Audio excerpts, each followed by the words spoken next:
Quando você vai abastecer seu veículo e reclama do preço do combustível, já parou para pensar de quem é realmente a culpa desse valor?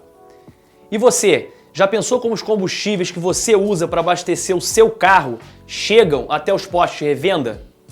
Como funciona toda essa distribuição? Quais empresas prestam esse serviço? Elas fazem a exploração e o refino do petróleo?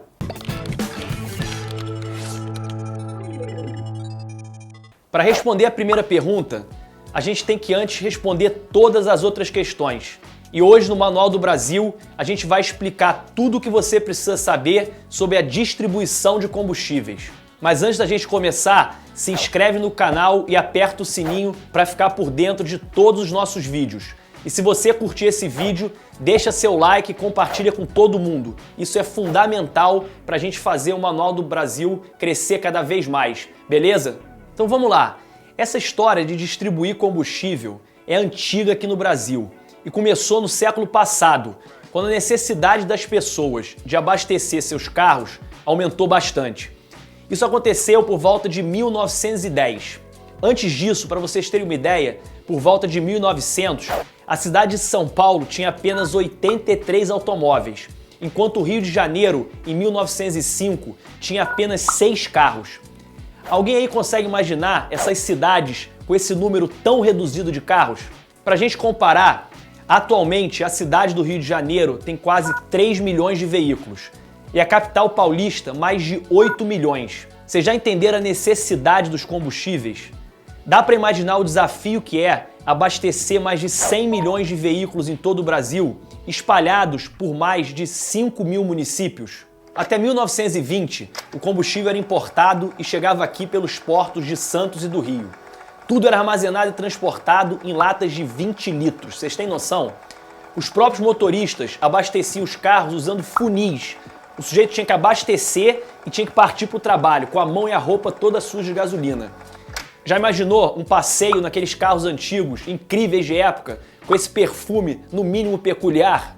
Em 1912, a Standard Oil, empresa do famoso David Rockefeller, foi a primeira distribuidora autorizada a operar no país. Mas foi só em 1920 que tudo isso mudou, quando as primeiras bombas de abastecimento foram instaladas por aqui, e ainda muito diferente das que a gente conhece hoje. Mas os primeiros postos de gasolina só foram construídos em 1928, e nos anos seguintes se espalharam por estradas e pequenas cidades, criando uma rede logística bastante complexa, que permitiu o início das viagens de longa distância.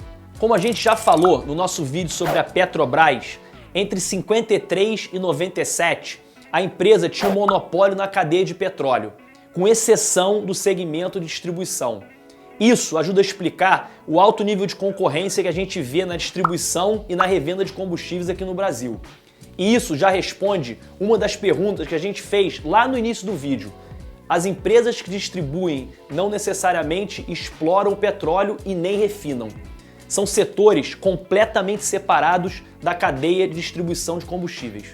Para a gente ter uma ideia do tamanho desse mercado, atualmente o Brasil conta com 156 distribuidoras de combustíveis líquidos e mais de 40 mil postos de revenda. A BR Distribuidora, uma subsidiária da Petrobras, ainda é a maior distribuidora dentre todas, com 17% dos postos de combustíveis no Brasil. Mas com 44% dos postos, a nossa grande campeã são os chamados postos bandeira branca, aqueles que não possuem nenhuma marca, ou melhor, possuem a sua marca própria. De todos os estados do Brasil, a região sudeste concentra a maior parte dos postos de gasolina. Apesar de existir concorrência entre todas essas distribuidoras, quase todo o combustível que elas distribuem vem da Petrobras, que não tem um monopólio legal, mas ainda tem um monopólio de fato do refino de petróleo aqui no Brasil. Além de ter muita influência sobre a importação de combustíveis.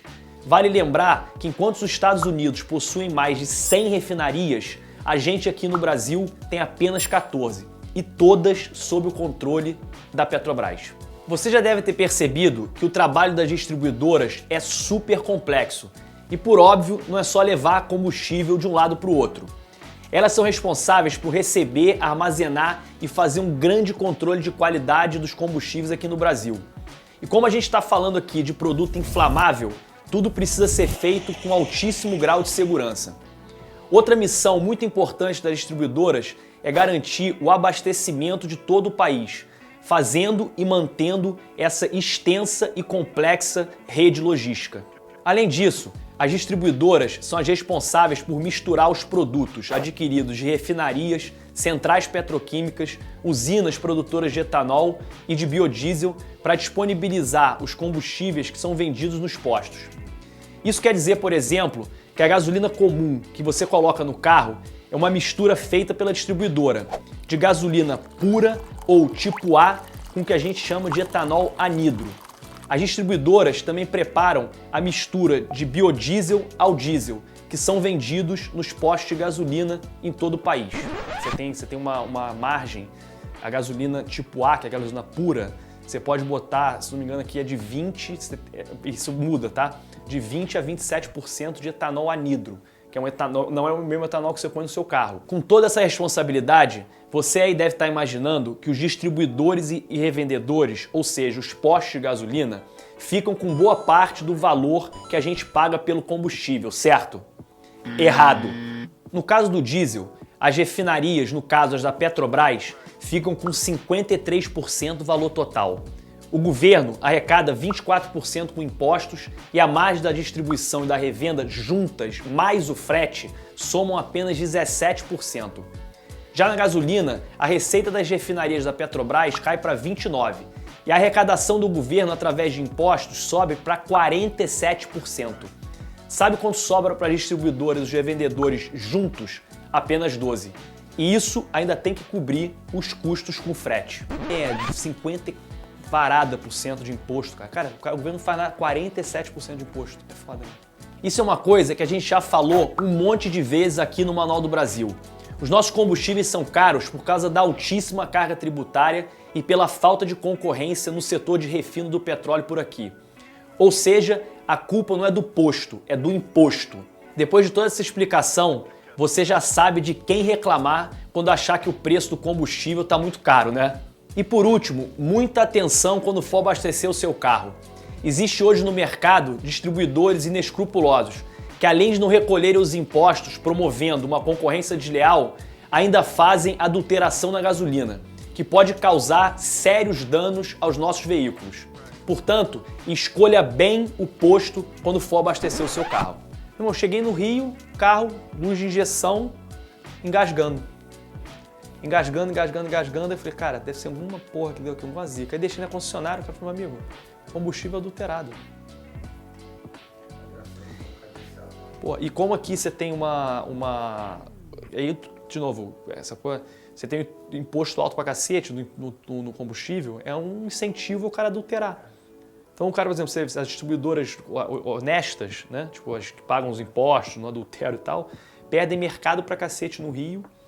Por quê? Porque o cara aqui tem o incentivo de sonegar e concorrência desleal, porque ele vende mais barato. Não tem como, eu pago 30 e tantos % de ICMS, você não paga nada, paga metade, não paga porra nenhuma, como é que faz? Então você vende mais barato, essa é a primeira coisa. Depois é o incentivo, cara. Distribuição de combustível, você vende igual revenda, ganha no volume. Então você tem que vender muito. E aí, curtiu o vídeo? Deixa seu like e compartilha com a galera pra gente dar aquela força pro nosso canal Manual do Brasil crescer cada vez mais. Se tem alguma dúvida ou alguma ideia para um vídeo, deixa aqui no comentário pra gente.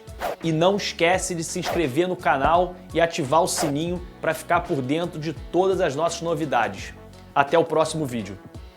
Tudo... Puta, falei errado. Ai, que saco, cara.